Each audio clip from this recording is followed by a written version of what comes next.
Muy buenas tardes a todas y todos los seguidores de las entrevistas que hemos estado realizando en la red de politólogas y administradoras públicas de la UAM. El día de hoy tenemos a una invitada que me emociona mucho porque es nuestra primera invitada de otra universidad y se las voy a presentar.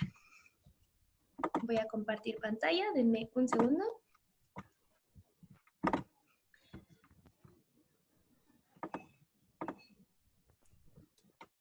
Su nombre es Flor Danae Galván Morales, es originaria del estado de Oaxaca, licenciada en Relaciones Internacionales por la Universidad del Valle de México y cuenta con una segunda licenciatura en Ciencias Políticas y Administración Pública por la Universidad Nacional Autónoma de México.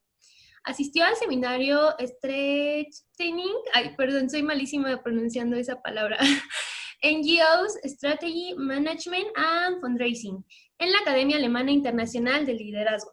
Laboró en la Secretaría de Pueblos, barrios originarios y comunidades indígenas residentes de la Ciudad de México. Actualmente impulsa activismo juvenil en Oaxaca, donde fomenta el rescate de las tradiciones de los pueblos indígenas con perspectiva de género desde la iniciativa PUG.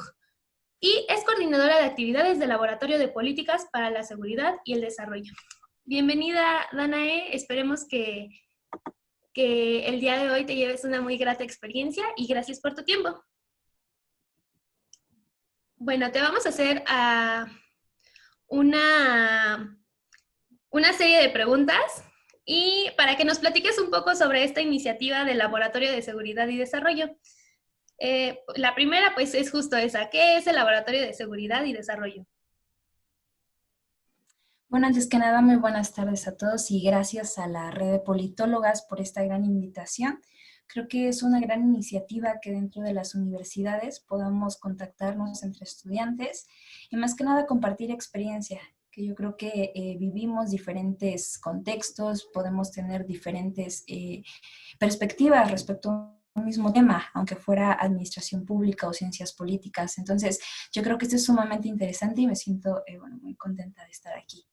Muchas Sí, gracias. retomando tu pregunta, bueno, el Laboratorio de Políticas para la Seguridad y para el Desarrollo es un think tank.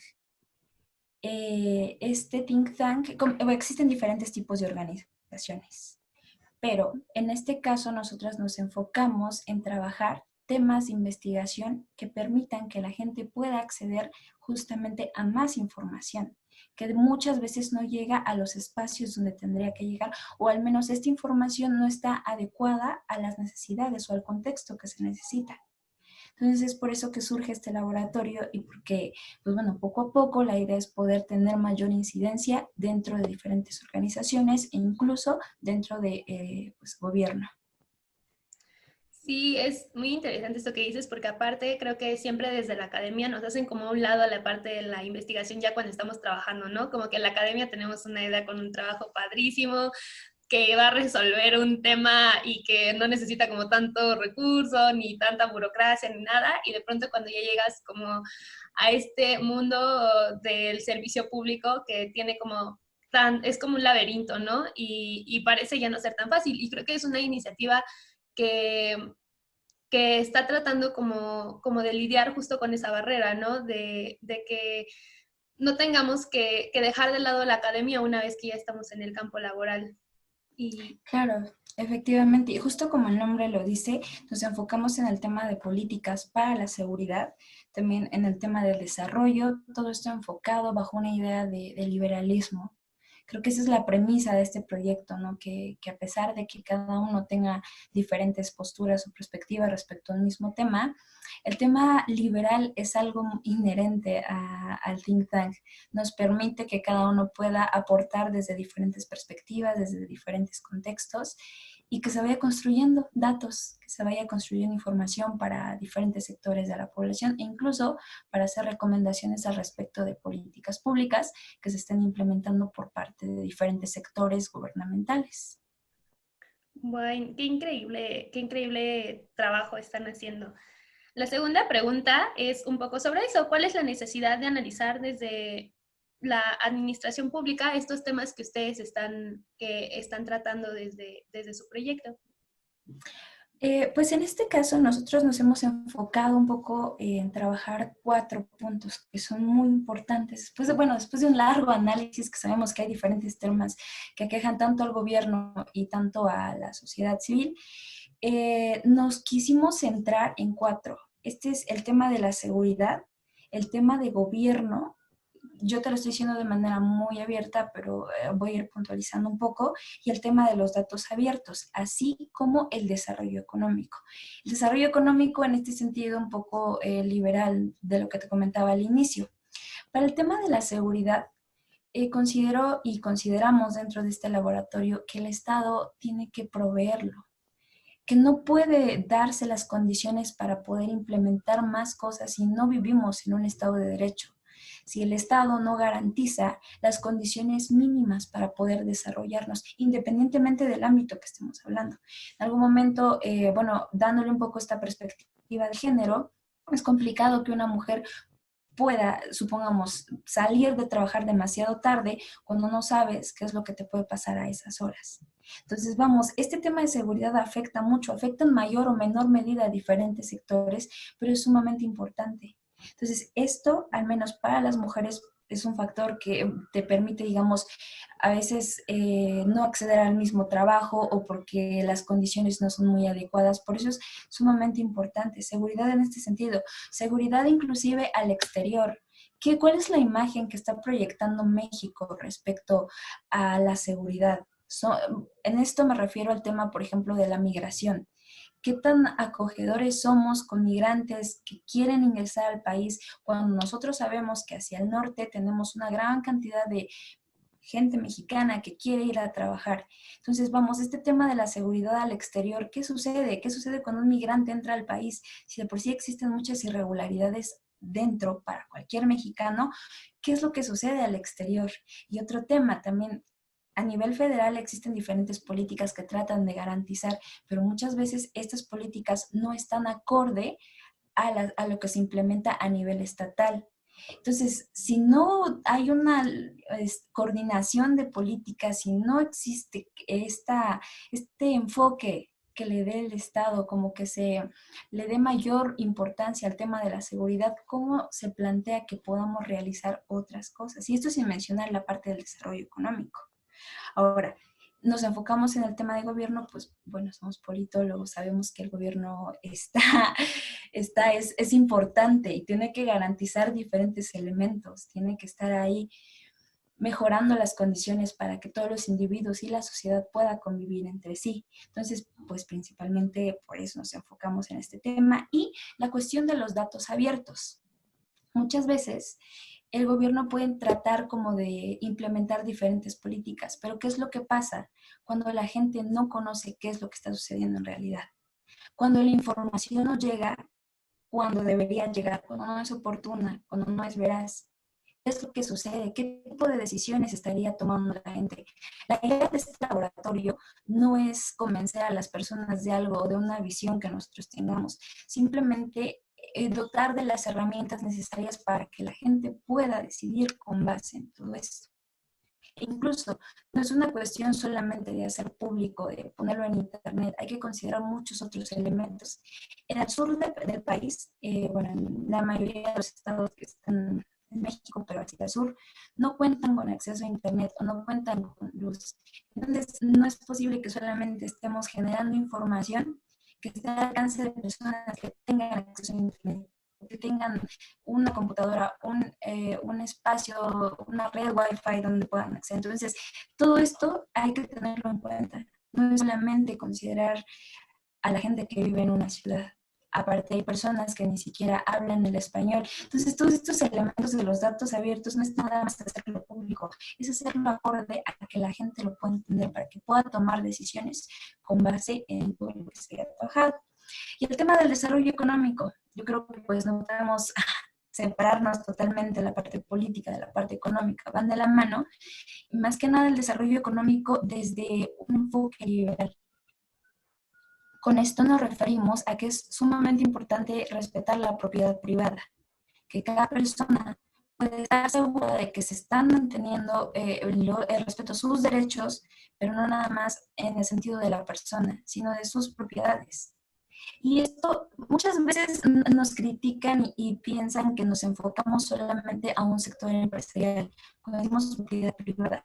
Pero aquí hay otro tema. Los pueblos indígenas muchas veces pugnan por tener esta libre determinación y que se garantice el respeto a los recursos que están dentro de su territorio, independientemente de que tengan un sistema normativo diferente. Entonces, esto de la propiedad privada puede adecuarse a muchas necesidades, no necesariamente tiene que ser desde un tema empresarial, pero justo es esto, crear este análisis, investigar al respecto de todos estos temas.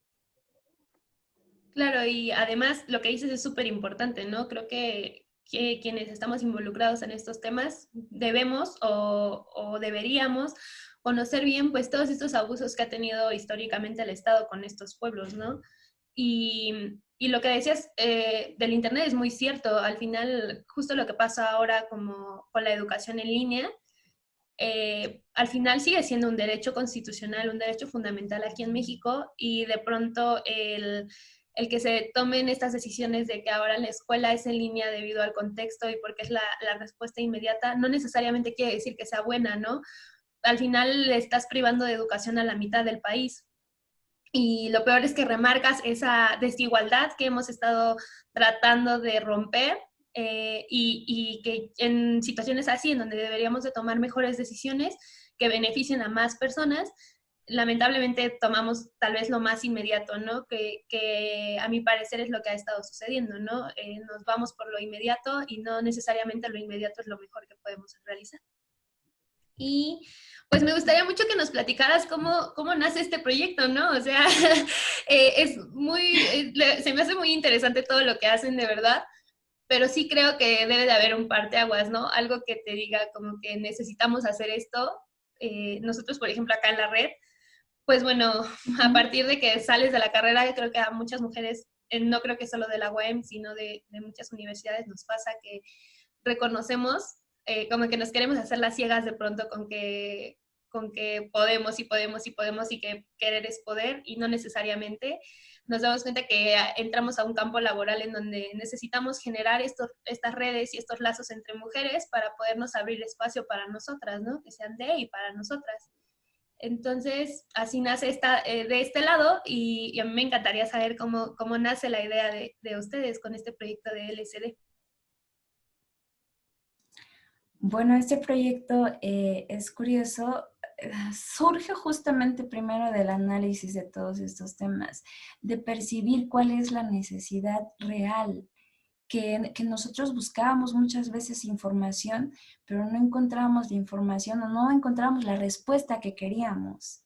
Entonces nos damos cuenta que existe una gran laguna en la cuestión de los datos abiertos. Y esto nos lleva automáticamente a otro análisis. ¿Qué está haciendo el gobierno para transparentar toda la información? ¿Qué políticas públicas están implementando para que cualquier sector de la población pueda acceder a la información independientemente del lugar, ubicación geográfica donde se encuentre? Entonces, bajo este análisis, a mí me invitan, yo actualmente soy coordinadora de actividades dentro del laboratorio, me invita quien es el director general, que es Ángel Rodríguez, y con quien empezamos a trabajar diversos temas. Él me invita, me comenta, oye, tenemos este proyecto, te quieres sumar. Yo sé que tú traes un tema de pueblos indígenas, de equidad de género, pero yo creo que entre mayor alcance de temas tengamos, vamos a poder entender las particularidades de cada uno de ellos. Entonces me plantea la idea, me explica mucho, esto fue una plática muy larga, la verdad, y fue constante el tema del liberalismo, de qué enfoque le querían dar, que el liberalismo no necesariamente estaríamos hablando de capitalismo, o sea, entramos primero en una discusión un poco teórica, pero más allá de eso, vemos, bueno, sí, sí, es muy bonita la teoría, pero ¿cómo esto lo podemos aterrizar a cuestiones reales? ¿Cómo este enfoque se lo podemos dar a diferentes actividades que se hacen desde gobierno, tanto a nivel nacional como a nivel internacional? Entonces, a mí me suman un poco en este proyecto, me interesa, me gusta, y conforme va pasando el tiempo y vamos organizando actividades. De hecho, el último evento fue un Open Data Day en Mérida, ahorita nuestro director general se encuentra allá. Entonces empezamos a hacer la participación de la gente, que claro, por la pandemia nos hemos limitado un poco a realizar webinars y pues, organizar eventos de este tipo donde la gente pueda participar. Pero la idea es esa, ir en ese sentido y poder generar investigación, crear discusión al respecto y a la vez poder implementar todo esto que se haya generado. Digo, porque más allá de que se quede al aire, la intención es que tenga una verdadera incidencia dentro de las políticas gubernamentales y más que nada, un mejor impacto en la sociedad civil. Sí, totalmente, ¿no? De pronto hacemos un montón de proyectos y creo que es muy importante siempre saber para quiénes van dirigidos, ¿no? O sea, qué es lo que buscamos cuando nos planteamos una tarea o un objetivo. Y pues esta es justo la siguiente pregunta. ¿Cuáles son los problemas que ustedes buscan atender? Aparte de lo que ya nos habías contado, como de esta problemática de los datos abiertos, que además es muy importante porque de pronto creemos que colgar un montón de información en Internet es abrir los datos y no necesariamente es eso. Y pues me gustaría saber como cuáles son los objetivos de ustedes como proyecto, como una asociación de personas. Pues algunos de los objetivos, primero, desde la sociedad civil, es poder crear un espacio de participación, un lugar donde la gente pueda expresarse libremente, donde pueda participar, donde pueda presentar diferentes perspectivas y plantear diferentes necesidades. Generar este espacio que pueda mejorar las condiciones de vida de la sociedad civil y su relación con el gobierno. Más que nada hacer esta iniciativa fuera de gobierno, porque muchas veces pensamos que no se pueden realizar muchas cosas y la verdad es que sí. La sociedad se tiene que interesar, sí, en las políticas públicas y en lo que está haciendo el gobierno, pero tiene que hacerlo de forma organizada, de forma informada, porque de otra manera no se utilizan los mecanismos más adecuados. Entonces la idea es que esto pueda ir escalando. Primero, trabajar directo con sociedad civil para más adelante estas recomendaciones y toda esta información, todos los resultados a los que lleguemos se puedan implementar o hacer recomendaciones en materia de política pública. ¿Qué es lo que consideraste? ¿Cuáles son los aciertos tú como gobierno? Pero también qué es lo que faltó y qué es lo que dice la sociedad al respecto. ¿Cómo le gustaría y cómo tendríamos mejores resultados al respecto?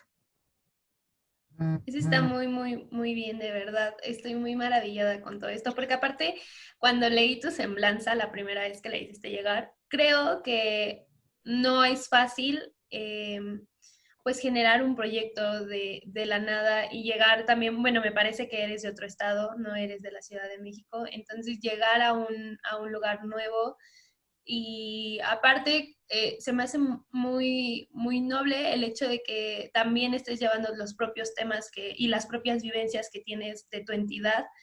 Creo que a veces cuando a mucha gente que llega a la Ciudad de México, como que de pronto dejan de lado como todo este contexto que viven en las entidades de donde vienen.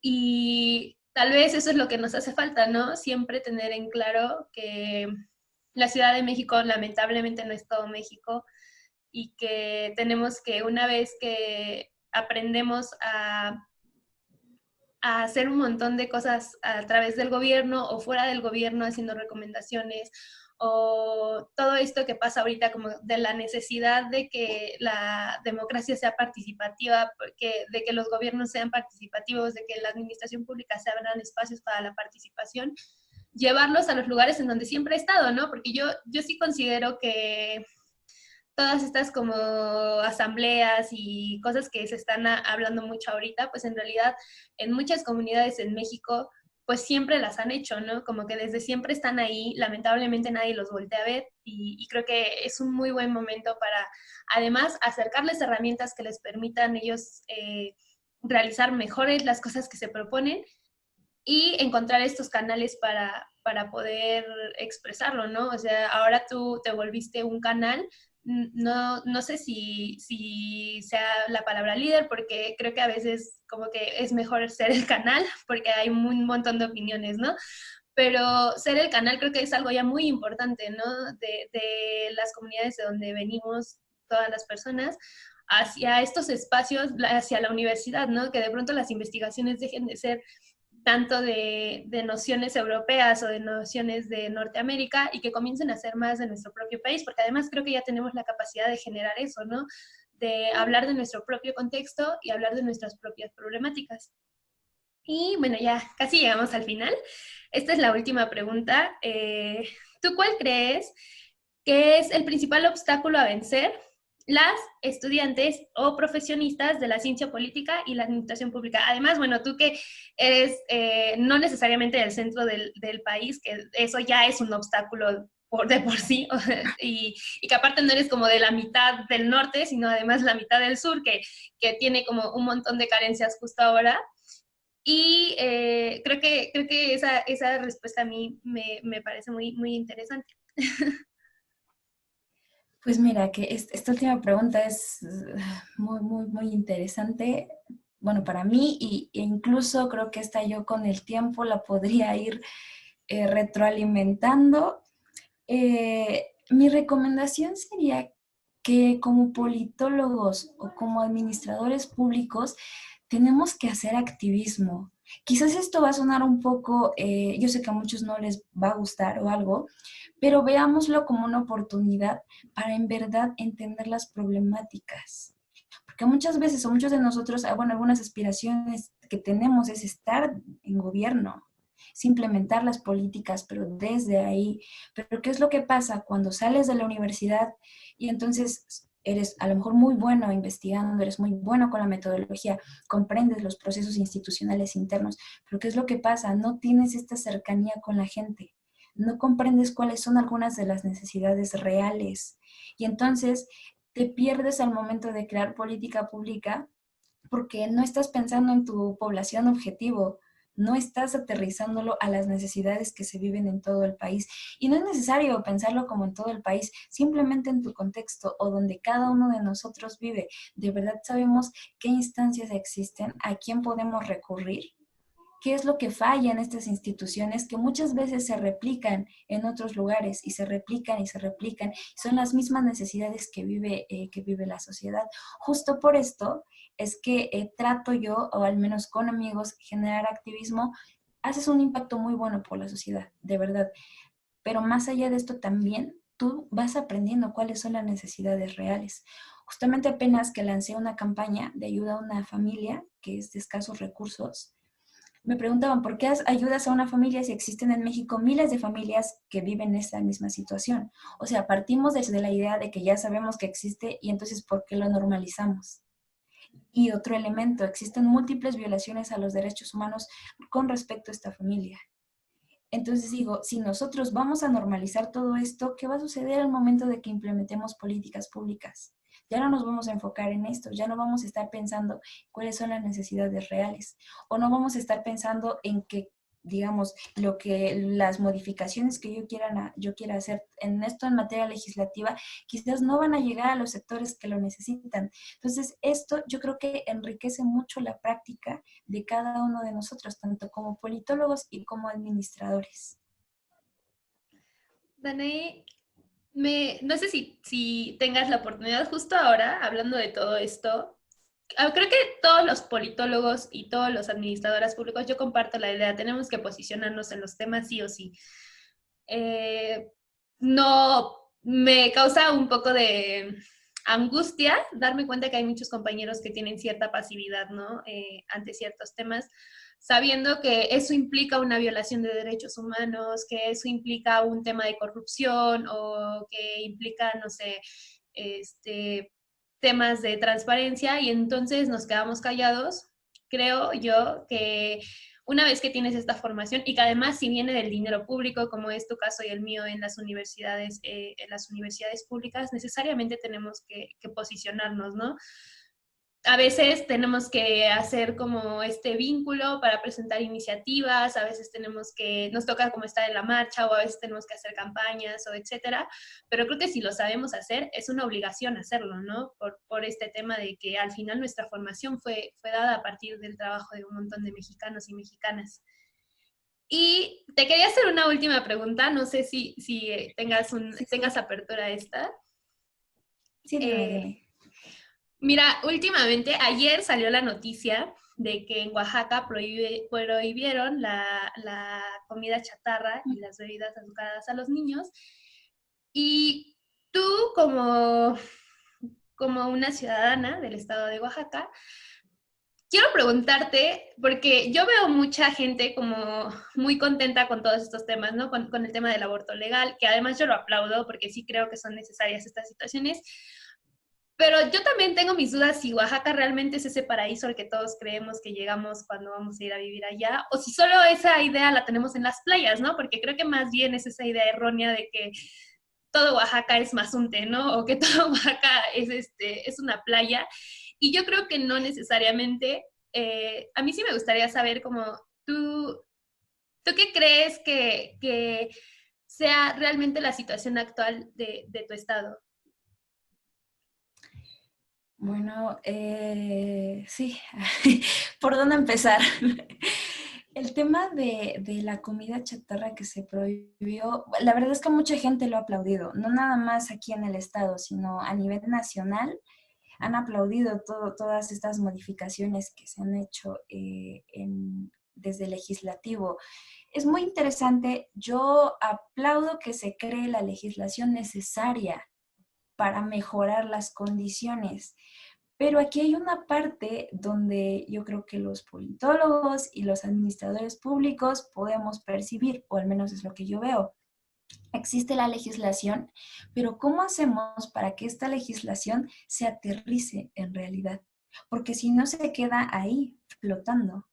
Y entonces, si se queda ahí, bueno, por más avanzados que estemos en una cuestión legal, si no logramos aterrizarlo al contexto en el que se vive, pues no se va a generar el impacto esperado. O sea, digo, en materia legal, yo creo que es un acierto, lo aplaudo totalmente, pero la realidad es que sí, de los 570 municipios que tiene Oaxaca, la mayoría vive en extrema pobreza. La mayoría no tiene un acceso a agua potable o la mayoría vive, o bueno, la alimentación es a base de cultivos de autoconsumo. O sea, digamos que no existe como un tanto problema de obesidad aquí y depende en qué sectores, y esto lo digo con temor a equivocarme porque no tengo la cifra exacta, pero lo que pasa es que por la lejanía, las distancias, la alimentación sí cambia. Pero aquí hay otro factor. Curiosamente, lo que sucede es que a lo mejor en alguna comunidad no tienen acceso a agua potable, pero sí a un, digamos, a que les repartan, a que las tiendas puedan venderles refrescos. Entonces, esto sí es complejo. Digo, no sé, ahora, con la legislación nueva, pues los niños a lo mejor no van a poder ir a comprarlo como tal, pero yo creo que esto todavía necesita más. Todavía falta ver cuáles van a ser los verdaderos resultados, qué es lo que dice la población, porque pues muchas veces por más que la legislación esté, sabemos que los mexicanos encontramos mil formas de brincarnos las leyes. Sí, no sé cómo sucede, pero pasa. Entonces yo creo que esto más también va a ser trabajar un poco a conciencia. ¿Qué es lo que opina la sociedad al respecto? Y si de verdad va a haber un compromiso por parte de nosotros para cumplir todo esto. Entonces, pues bueno, existen muchas necesidades, aplaudo la iniciativa y no sé si te haya contestado tu pregunta. No, perfectamente. La verdad es que yo sí tengo como pues una serie de dudas a raíz de lo que pasa en Oaxaca, ¿no? Porque también es un estado sumamente machista en algunas comunidades. Y tenemos el matrimonio igualitario ahí en Oaxaca y el aborto legal, ¿no? Que se me hace increíble porque aparte es un avance grandísimo en derechos humanos, pero también salen siempre notas de que los médicos no permiten a las niñas acceder al aborto o una serie de cosas, ¿no? Y a mí de pronto estos comentarios de que Oaxaca es el paraíso, pues sí me llegan a hacer un poco de ruido, sobre todo viniendo de compañeros o compañeras de la carrera, porque creo que nos hace falta ir más allá de lo normativo, ¿no? Aquí en México somos especialistas en hacer leyes y en hacer reglamentos y en hacer modificaciones a la Constitución y cosas así. Y de pronto, cuando ya nos vamos al camión y, por ejemplo, lo de los cubrebocas, ¿no? Como que estamos en el entendido de que justo ahora todos deberíamos de usar el cubrebocas y nos han estado llenando de información todos los días de qué es lo que pasa con respecto a al coronavirus y salimos a la calle y de pronto la realidad es distinta, ¿no? ¿No? Es como nos las están dando en la tele. Y me alegra mucho de verdad, creo que fue increíble poderte entrevistar. Estaba muy emocionada por la entrevista de hoy. También pues igual al doctor Mauricio que nos logró contactar con ustedes.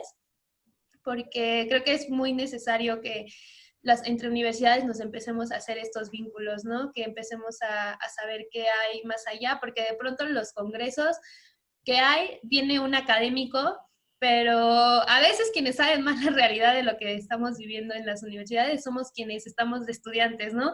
Y quienes estamos viviendo todos los días en el metro y que seguimos usando como que seguimos muy aterrizados en el contexto en el que la mayoría de mexicanos vive. De pronto cuando ya tienes tu camioneta y cuando ya tienes como las posibilidades de ascender o de hacer movilidad social, pues ya te vas alejando un poco de esta realidad de la mayoría de mexicanos, ¿no? Y me alegra mucho poderte entrevistar, porque además pues tienes esta doble experiencia de estar en la Ciudad de México y en la Ciudad de Oaxaca, que aparte yo creo que fue un contraste pues muy extraño de pronto.